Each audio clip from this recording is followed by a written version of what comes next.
But now I want to show you how we get another number on craps besides the one we have. Let's get into come bets.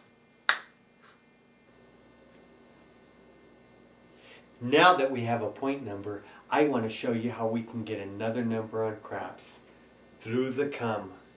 The come is identical to the pass line. If you remember what happened on the pass line on the come out roll, how it won, how it lost, and how we established a point, you're going to know what's going to happen here in the come. The come is a repeat of what you did right over here in the pass line. Now when you make your come bet, always put your bet right in front of you, wherever you're standing on the table. Draw the line closest to you and bet right there. Here's how the come works. If on the very next roll a 7 or 11 rolls, you automatically win on the come. If on the very next roll a 2, 3, or 12 rolls, a crap number, you automatically lose on the come. Now do you remember you have 8 ways of winning and 4 ways of losing? You have another quality bet going on here. Now there's only 6 more numbers left on the dice and they're all right here. If one of the 6 point numbers rolls, that's where the dealer's going to move your money. Here's an example. Let's say I'm the shooter and I roll this number.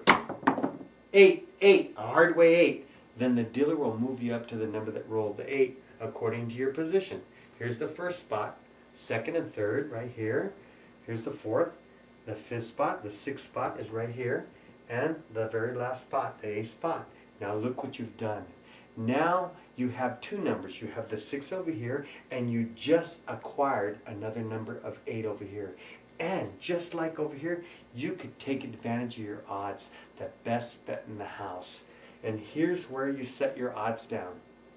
Set it on a line in front of you. Did you hear the key word line?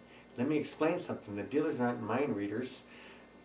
If you set your odds down right there, they're going to think you want to come bet. If you set your odds down right there, they're going to think you want to fill bet. If you put it on a line, they're looking for something that doesn't make sense.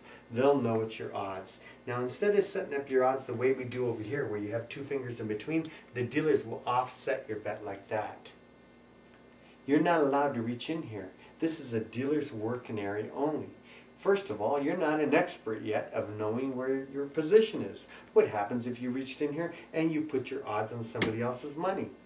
Now remember I said you can ask for your odds back anytime you want? Over here you pick them up yourself, but over here what happens if you pick them up? You might pick up somebody else's money. So you have to go to the dealer, and I just showed you how to do it. Here's another good spot to set your odds down, especially if you're in this area where it gets a little congested.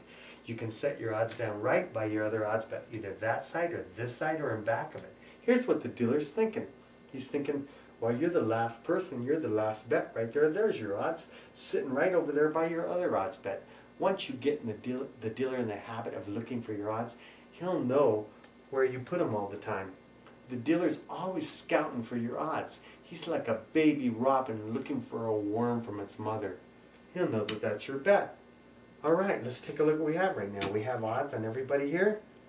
Now we have 2 numbers. We have the 6 and the 8. But how many numbers did I tell you we want? Well, I haven't told you yet. But a great way to play is to play 3 numbers. Why 3 numbers? Well, we offer you 6 numbers to play. If you play 3 of them, you're playing half the numbers that the casinos offer. Now what are you doing here? You're trying to find out if the shooter's hot or not. You're trying to find out if the shooter is worthy of you investing more money. And a great way to test the waters is to play 3 numbers. Once the shooter repeats one of those numbers and builds you a little bankroll, maybe you'll start playing more numbers. Alright, now if you picked up a book on craps and it said beginner, it would probably tell you to play 3 come bets. And the reason I like come bets is because come bets form a trend. They groove a pattern. Do you know what a trend or a pattern means? Well, if you don't, you're running real fast in the dark. So let me give you an example. Have you ever walked up to a roulette table and you see the black come up 3 times in a row? So what are you thinking? Well, reds probably do. So what do? You take a bet and you set on the red, and black comes up a 4th time, you end up losing. And now what are you thinking? Red can't come up again. It defies the odds. So what do? You dig even deeper. You make a bigger bet. And black comes up a fifth time, you end up losing. That's what I'm talking about. Why don't you go with the flow instead of going against the grain?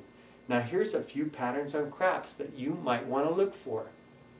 Here's a simple one right here. Was the shooter good the last time? Maybe the next time around, the shooter will be good again. Hey, some people, it just seems to be their lucky day. You could have a full table full of unlucky people, but one good shooter can make you a bundle. Here's another pattern. They only have 6 numbers up here. Try to find a pattern between the 6 numbers. In other words, are they the 3 lowest numbers that keep coming up? Or are they the 3 highest numbers? Is it every other number? It might be the mate numbers. I see the mate numbers right here. Now how do you find a mate number?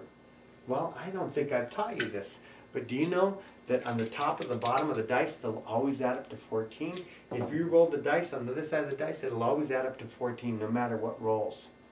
And mate numbers always add up to 14. It's the top and the bottom of the dice. In other words, if you see a 4 right here, on the other side of the dice, the top and the bottom will always add up to 14. 4 and 10, 14. What's the mate number of 5? The 9. On the other side of a 5, no matter how it comes up, you'll always find its mate, the 9. And the 6 and 8, they're mates also. So it might be mate numbers that keep coming up. If you want to find the mate number, just subtract the number from 14. You'll always find the mate number.